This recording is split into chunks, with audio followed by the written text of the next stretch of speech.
अस्सलामुअलैकुम दोस्तों, अज की वीडियो आ कपाह बिरली करन डे आ देखो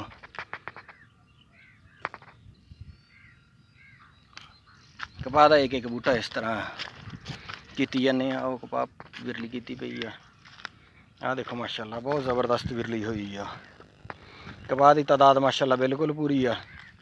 बिरली की जाने इंशाल्लाह हुण इस तरह ना एक एक बूटा की जाने तो अगे मैं थोड़ा दिखा देना पहलों किस तरह से।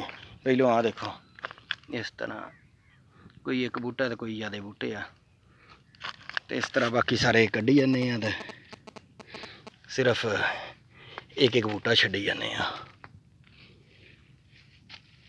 तो इस तरह दी होर वीडियो देखने लिए सारे दोस्त मेरे चैनल को सबसक्राइब कर लियो, नाल घंटी वाले बटन भी नप दियो। कपाह माशाल्लाह ग्रोथ बहुत अच्छी करन रही आ इस साल।